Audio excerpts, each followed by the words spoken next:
Hi guys, నా పేరు రాహుల్. మీరు చూస్తున్నారు Rahul sports channel. So guys, ఈరోజు అయితే మనం మన all team squad analysis series అయితే కంటిన్యూ అయితే చేయబోతున్నాం friends. So IPL mega option తర్వాత అయితే మనం ఈ సిరీస్ అయితే స్టార్ట్ చేసినామని మీ అందరికి తెలిసిందే గైస్. సో ఈరోజు అయితే మనం 5 times champion Chennai super Kings గురించి అయితే మాట్లాడుకోబోతున్నాం ఫ్రెండ్స్. సో ఆప్షన్లో ఎప్పటిలాగానే చాలా మంచిగా పర్ఫామ్ అయితే చేశారని చెప్పుకోవచ్చు ఫ్రెండ్స్. వాళ్ళ ఎక్స్ ప్లేయర్స్నే ఎక్కువగా తీసుకున్నారని చెప్పుకోవచ్చు ఫ్రెండ్స్, వాళ్ళ ఫార్మర్ ప్లేయర్స్ని. సో ఎలా చేశారో చూద్దాం. So let's get started.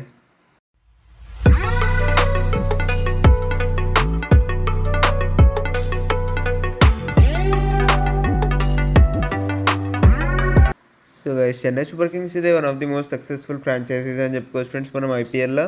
So last కొన్ని సీజన్స్గా కొంచెం ఇన్కన్సిస్టెన్సీ అయితే కనిపించింది అని చెప్పుకోవచ్చు ఫ్రెండ్స్. ఎందుకంటే ఒకవేళ కొడితే టైటిలే కొడుతుండ్రు, లేకుంటే ప్లే ఆఫ్స్కి కూడా క్వాలిఫై అయితే అవుతలేరు ఫ్రెండ్స్. సో కొంచెం ఎక్స్ట్రీమ్ ఇదే అయితే వెళ్ళిపోయారని చెప్పుకోవచ్చు లాస్ట్ 4 సీజన్స్గా మనము ఇక్కడ చూసుకున్నట్లయితే. సో వీళ్ళు ఆప్షన్కి అయితే ముందు 5 ప్లేయర్స్ని అయితే రిటైన్ చేసుకున్నారు friends. So Ruturaj Gaikwad, Matheesha Pathirana, Shivam Dube, Ravindra Jadeja and MS Dhoni. So almost ఒక 55 crores ఒక మీడియం బడ్జెట్తో అయితే ఆప్షన్లోకి అయితే వచ్చారని చెప్పుకోవచ్చు ఫ్రెండ్స్ చెన్నై సూపర్ కింగ్స్ ఇక్కడ చూసుకున్నట్లయితే. సో మంచి పర్ఫార్మెన్స్ ఇచ్చారని చెప్పుకోవచ్చు friends. Even one of the most strongest teams after the IPL auction అని చెప్పుకోవచ్చు ఫ్రెండ్స్. ఈసారి మాత్రం మనం చూసుకున్నట్లయితే చెన్నై సూపర్ కింగ్స్ ఎప్పట్లాగానే స్మార్ట్ బైస్ కూడా చేశారని చెప్పుకోవచ్చు ఫ్రెండ్స్. సో వాళ్ళ స్క్వాడ్ చూడొచ్చు మనం ఇక్కడ. సో కొన్ని ఎక్సైటింగ్ పిక్స్ అయితే తీసుకున్నారని చెప్పుకోవచ్చు ఫ్రెండ్స్. మరియు వాళ్ళ ఫార్మర్ ప్లేయర్స్ని కూడా అయితే తీసుకున్నారని చెప్పుకోవచ్చు ఫ్రెండ్స్. వాపస్ ఇక్కడ చూసుకున్నట్లయితే మనం సో ముఖ్యంగా మాట్లాడాల్సింది రవిచంద్రన్ అశ్విన్ ఫ్రెండ్స్. సో అశ్విన్ అయితే సిఎస్కేకి మళ్ళీ బ్యాక్ ఇన్ సిఎస్కే కలర్స్ అని చెప్పుకోవచ్చు ఫ్రెండ్స్. ఒక మంచి పిక్ అని చెప్తా ఫ్రెండ్స్.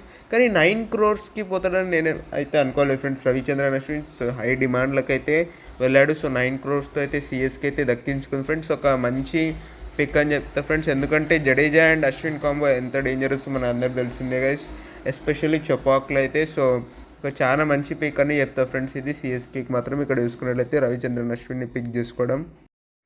మరియు డెవన్ కాన్వేని కూడా తీసుకున్నారు ఫ్రెండ్స్ వీళ్ళైతే. సో ఇది కూడా బైబ్యాక్ అయితే వేశారు. సో డెవన్ కాన్వే కూడా ఒక మంచి పిక్ అని చెప్పుకోవచ్చు ఫ్రెండ్స్. సో 6 crores బడ్జెట్లో అయితే దొరికేశాడు Devon Conway. So Devon Conway and Ruturaj Gaikwad జోడీ కూడా చాలా మంచిగా అయితే సెట్ అయింది అని చెప్పుకోవచ్చు ఫ్రెండ్స్ ప్రీవియస్ సీజన్స్లో చూసుకున్నట్లయితే.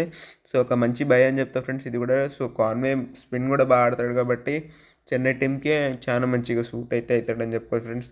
మంచిగా పర్ఫామ్ కూడా చేశాడు పాస్ట్లో చెన్నై సూపర్ కింగ్స్ మాత్రం చూసుకున్నట్లయితే. మరియు అబ్సల్యూట్ స్టీల్ విషయానికి వస్తే Sam Curran friends. Sam Curran అంత తక్కువ బడ్జెట్లో రావడం, ఆల్మోస్ట్ జస్ట్ 3 crores ఎంతలోనో దొరికేశాడు ఫ్రెండ్స్. సో ఇదైతే అబ్సల్యూట్ స్టీల్ అని చెప్పుకోవచ్చు ఫ్రెండ్స్. ఎందుకంటే శామ్ కరణ్ లాంటి ఒక బ్రిలియంట్ ఆల్రౌండర్ అంత తక్కువ బడ్జెట్లో దొరకడం అయితే మాత్రం ఖచ్చితంగా స్టీల్ ఫ్రెండ్స్. మరియు సిఎస్కే కూడా చాలా మంచి పర్ఫార్మెన్స్ అయితే ఇచ్చాడని చెప్పుకోవచ్చు ఫ్రెండ్స్ గతంలో చూసుకున్నట్లయితే. సో ఇది కూడా ఒక అబ్సల్యూట్ స్ప్లెండెడ్ బై అని చెప్తా ఫ్రెండ్స్ నేనైతే. మరియు ఖలీల్ అహ్మద్ని కూడా తీసుకున్నారు ఫ్రెండ్స్ వీళ్ళైతే. సో ఖలీల్ అహ్మద్ కూడా ఒక మంచి బై అని చెప్తారు ఫ్రెండ్స్. ఆల్మోస్ట్ 5 crores ఎంతనో తీసుకున్నారు. సో ఇది కూడా సమ్వాట్ ఒక రీజనబుల్ బై అని చెప్పుకోవచ్చు ఫ్రెండ్స్. ఇంకొంచెం ఎక్కువకు పోతాడైతే అనుకున్నాం. ఖలీల్ అహ్మద్ ఒక ఇండియన్ లెఫ్ట్ ఆర్మ్ పేసర్ కాబట్టి, కానీ బడ్జెట్లో అయితే దొరికేశాడు ఖలీల్ అహ్మద్ కూడా. సో లాస్ట్ ఇయర్ ఢిల్లీ క్యాపిటల్స్కి చూసినాం ఫ్రెండ్స్ ఎంత మంచిగా పర్ఫార్మెన్స్ అయితే ఇచ్చాడో ఖలీల్ అహ్మద్ చూసుకున్నట్లయితే. సో చెన్నై వికెట్లో తన వేరియేషన్స్ అయితే మంచిగా సూట్ అయితే అవుతుందని చెప్పుకోవచ్చు ఫ్రెండ్స్.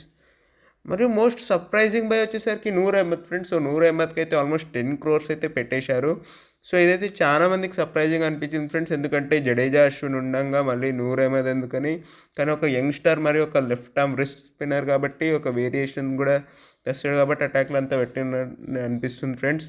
మరియు ఎంఎల్సీలో కూడా టెక్సస్ సూపర్ కింగ్స్ తరపున అయితే ఆడాడు ఫ్రెండ్స్. సో ఆ కనెక్షన్ కూడా అయితే ఉంటుంది కొంచెం. సో నూర్ అహ్మద్ ఒక నార్మల్ బై అని చెప్తా ఫ్రెండ్స్, ఒక గుడ్ బై అని చెప్తా. ఫ్యూచర్లో ఇన్వెస్ట్ అయితే చేశారు వాళ్ళు చూసుకున్నట్లయితే. మరియు ప్లేయింగ్ లైన్ విషయానికి వస్తే ఇది అయితే అనిపిస్తుంది ఫ్రెండ్స్. సో కొంతమంది వేరే ప్లేయర్స్ కూడా ఉన్నారు ఫ్రెండ్స్. విజయ్ శంకర్, రాహుల్ త్రిపాఠి లాంటి ప్లేయర్స్ కూడా అయితే ఉన్నారు. సో ఒక మంచి టీంలో అయితే అనిపిస్తుంది ఫ్రెండ్స్ చెన్నై సూపర్ కింగ్స్.